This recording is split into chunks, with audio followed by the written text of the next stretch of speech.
Morning, everybody. Today is March 8th, and this is our Monday morning edition of What's Going On in Scituate. Tony Vignani, Board of Selectmen. Only a few things I want to bring up before I pass it over to Jim and Bill are we have a meeting on Tuesday night at 6:30 where we're wrapping up the budget and wrapping up the other articles. And if you'd like to zoom in, you can watch us and participate.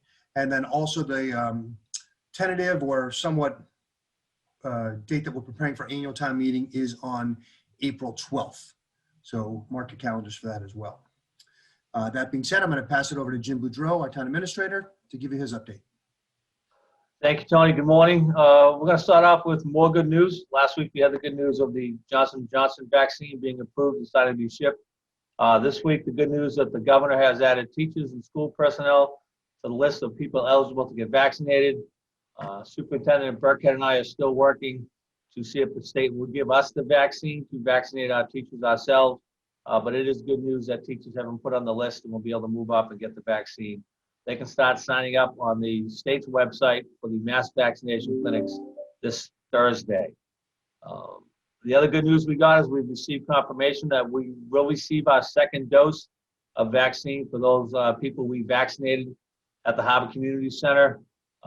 That dosage is expected this Friday. Once we have it in hand, then we will notify those people when and where to come to get their second dose. That was a question. Some towns around us have been notified they weren't going to get their second doses, but we are expecting to have that in hand on Friday, and which means they should be getting notified and getting their second doses next week. We are now in phase 2, step 2 of the vaccine reopening schedule. Residents 65 and over, residents with 2 or more comorbidities, and now teachers and school personnel are eligible to sign up. You need to go to the state website to do so. I've heard CVS has been a little easier to get a vaccine than the mass vaccination sites. You do that through CVS.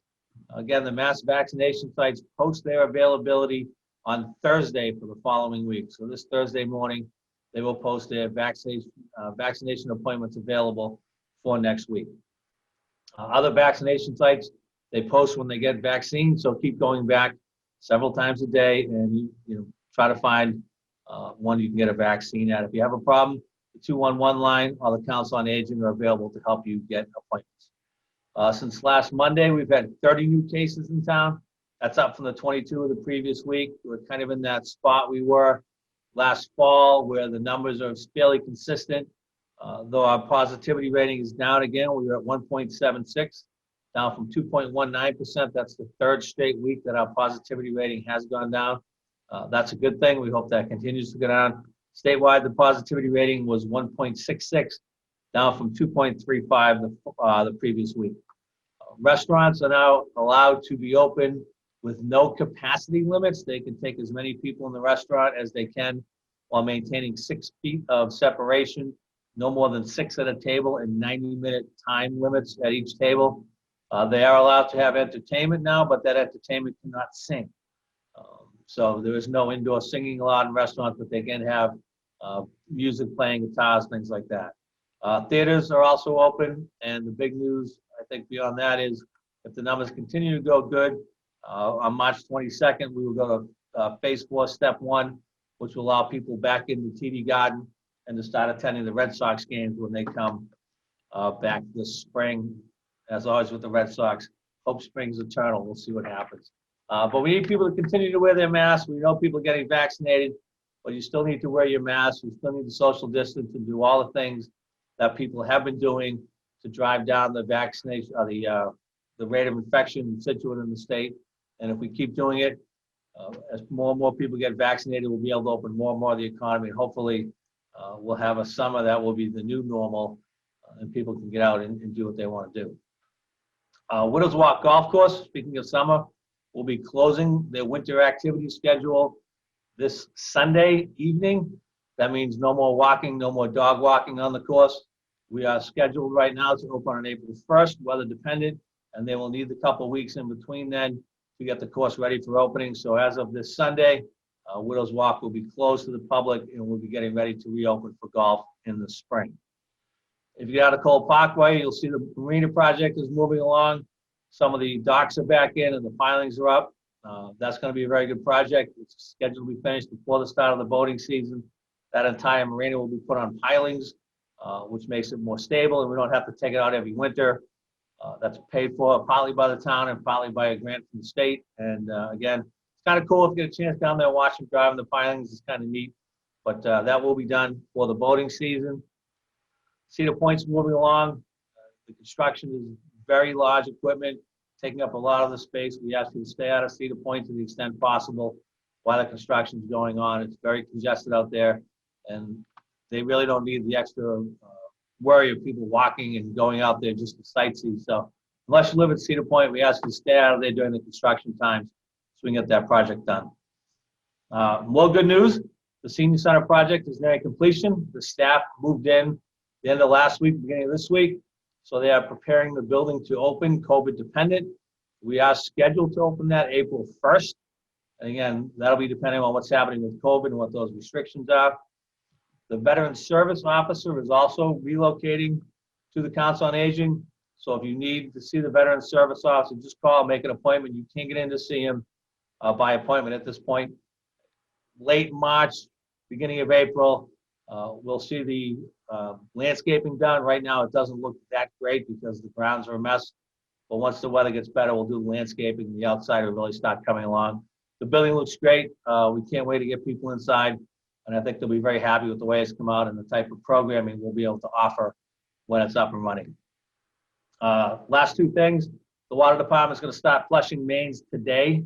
They'll flush normal business hours, Monday through Friday. Details on the water department website. This week, the flushing will be on Country Way from First Parish to the Cohasset Line, Manlot Road, Booth Hill Road, College Street, Gannett Road, Indian Trail, Mordecai and Lincoln Road, and Henry Turner Bailey. Also on any small streets that go off those streets, we'll be doing flushing there. People could expect to see some discolored water. You should check before you do your laundry. Run the faucets just to make sure. This will be going on all spring. If you have any questions, call the water department at 781-545-8735. And finally, we've got 947 responses on our Harvard Community Building survey.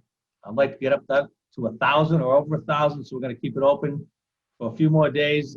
So if you want to have an opinion on what happens to the Harvard Community Building in that site, it's on the town website, and there are signboards at the Harvard Community Building, at the town hall, and at the library where you can just scan a QR code and get right into the survey. So that's what I have for today.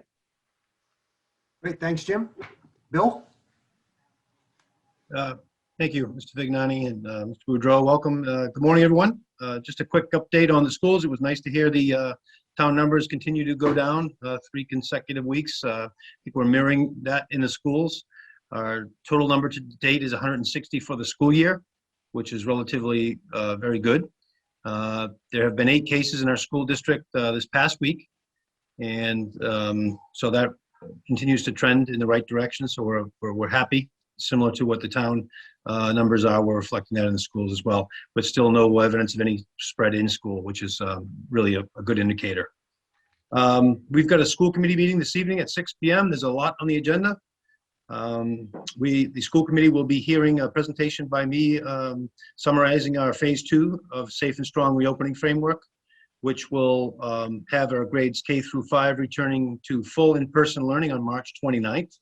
So the school committee will hear that and vote. Also, we'll be highlighting our target return for our 6th through 12th grade students. So all exciting things to talk about, returning kids full in person pretty soon, pending school committee votes. Also on the agenda is Dr. Bobert, our special education director, will be there for an update on the special education programming. And the school committee will discuss a first read on some important policies. So hope you can make that tonight. If not, we'll get that recording out to everybody and have it posted on the website. Just to wrap up of our Sailor shout-outs for the week, just want to thank all of the students, staff, and families. We had a very successful rollout of our phase 1 reopening plan, which brought all of our students back on Wednesdays, which had typically been a remote day. So certainly a lot of excitement in the air. Spring's coming, kids are back more. So just want to thank everyone. That went very smoothly, and it all comes down to a lot of the strong planning that went into place as we phase kids back into school. So just excited to report there's a lot of energy, there's a lot of momentum with the the school personnel being on the vaccinated list. Our staff are already getting vaccinated, have appointments, and feel really good about that. So again, just a thank you to Mr. Boudreau and in our legislatures for making that happen. It's really making an impact on the morale of our schools and in our ability to get kids back to learning in person. So that's all I have today. Thank you. Great. Well, this was a spectacular meeting. It seems like all the news is moving in the right direction. Vaccinations are moving in the right direction. Getting kids back to school is moving in the right direction. A ton of projects are moving in the right direction. So all I would say is, keep masks when you can, and let's be safe and keep moving in that positive direction. Shop local, right? Our local companies really need your support, and keep this tide moving. So everyone have a great week, and we'll talk to you tomorrow night at our meeting and tonight at the school committee meeting.